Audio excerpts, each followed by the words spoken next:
Hey, what ups guys? For today's video,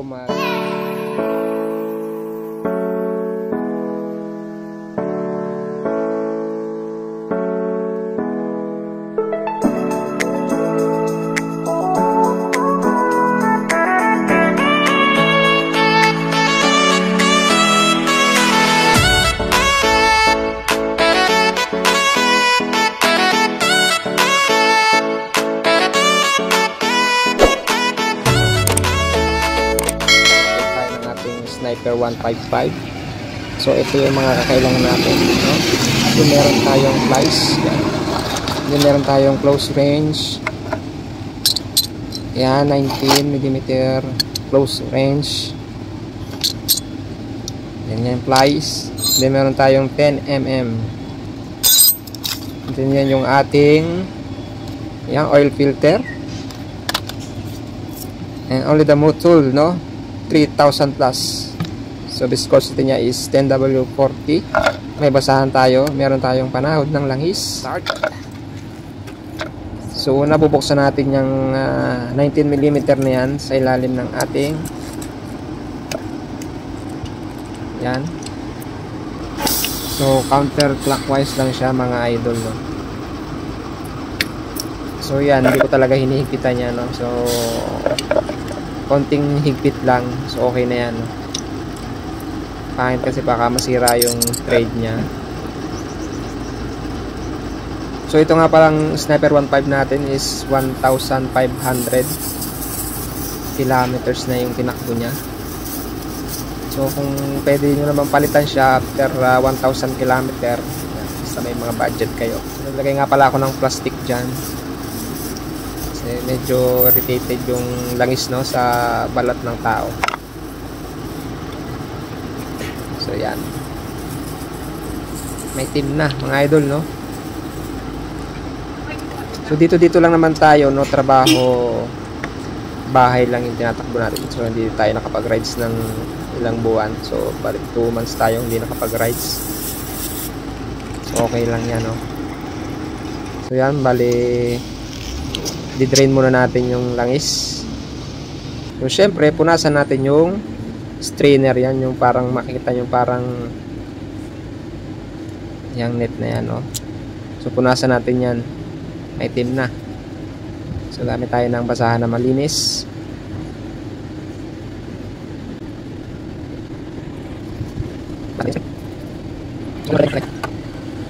So next natin punasan mga idol yung takip, no? Yung takip ng ating drain plug oil, no? So makikita nyo maitim na, kumbaga na-stuck yung dumi niya sa ilalim, no? So yan, kailangan nating punasan din yan mga idol. Gamit tayo ng malinis na basahan dyan. Makikita nyo yung ilalim, no, marumi yan, no? Yung o-ring yan, hindi ko na tinanggal dyan, no?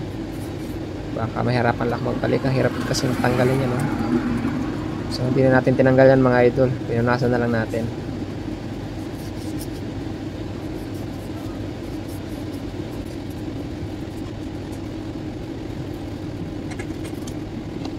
So next natin bubuksan. So mali yung nagawa ko dito, no? Dapat pinanghuli kong buksan yan.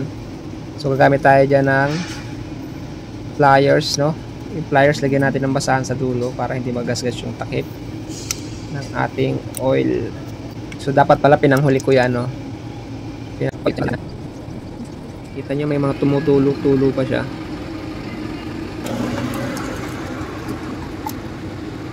So next ikabit na natin yung takip.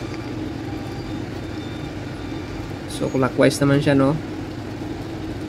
Counterclockwise siya mga idol. So yan. Huwag niyong pipilitin kapag hindi pumasok yung takip natin, no? Kasi baka masira yung trade niya. So dahan-dahan lang habang pumapasok yung mga trade niya dun sa takip. Then gamit na tayo ng 19mm close range. So mga idol, itong pag change oil natin, pwede nyo naman itong gawin, no? Para hindi na kayo gumastos ng pagpapalit ng langis, no? Madali lang naman ito gawin, no? YouTube lang kayo, makukuha nyo na agad to. Kaysa magbabayad pa kayo ng 50 pesos. Alam ko 50 pesos to 70 pesos yung pagpapalagay ng langis sa labas, no? Depende pa yun sa kung magkano yung langis. So yun sa akin, binili ko lang tong langis, no? Tapos ako na yung naglagay. Next natin bubuksan yung oil filter. So gamit tayo dyan ng 10mm. Yung mapapansin nyo yung sa taas, maliit na tornilyo na yan, no? And then dito sa bandang kanan, ayan yung mahaba nating tornilyo. So yan. Yan. Punasan natin ng malinis na basahan para malinis yung mga oil sa loob. Yung mga panis ng langis. Yan. Iwasan nyo rin matuluan yung elbow ng ating tambucho kasi mamaya pag binuksan nyo yan, mangangamoy sunog. So di maiwasan yan, no? Paglalagay nga pala ng oil filter natin, makikita nyo yung butas. Ayan yung nasa may bandang labas, no? So yan, yung may butas yung may sa may bandang labas. Yan. Sa loob yung walang butas. So kabitan natin yung takip.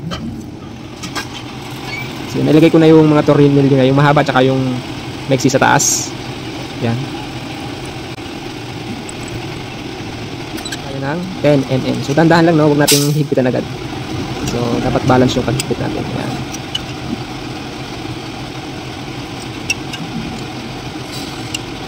Kaya natin siya higpitan ng todo. Konti higpit lang ng mga idol. Yun yung sasagarin kasi baka malustred. Yan.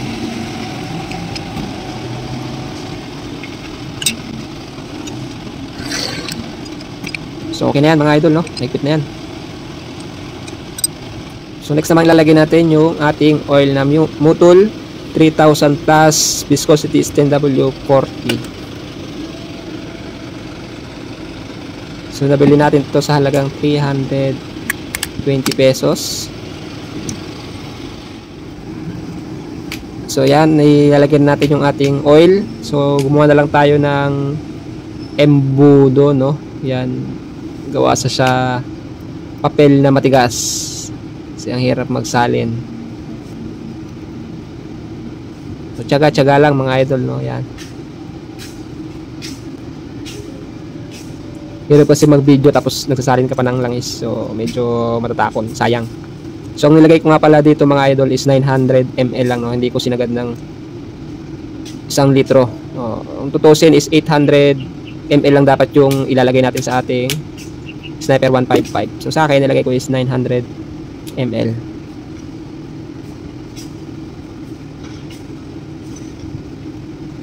So yung matitira nito pwedeng panglagay sa kadena, no? Panlinis. Ready na natin itong takpan. So yan, punasan naman natin yung kanina, maya malinis na yan. So dito wag natin siyang hihigpitan ng mahigpit, no? So tamang higpit lang. So okay. So yan, after nun mga idol, na change oil na natin siya, and then i-reset naman natin yung kanyang panel board, yung trip 1, trip 2. Kailangan natin siyang i-0.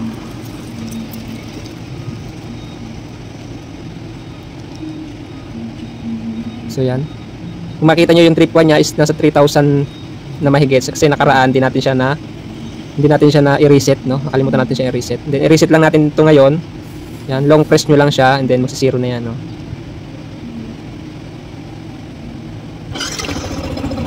So yan, open natin. Painitin muna natin yung langis.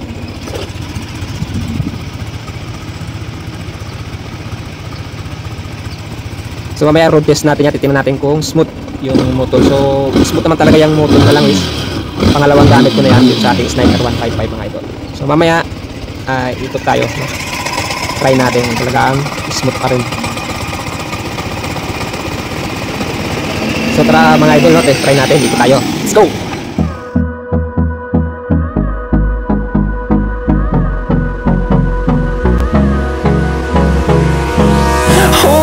Close till I get up.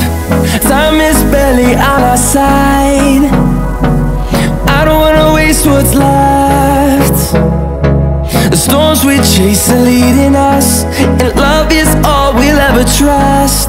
Yeah, no, I don't wanna waste what's left. And on we'll go, through the wastelands, through the highways, till my shadow turns to sun rays. And on we'll go, through the wastelands, through the highways.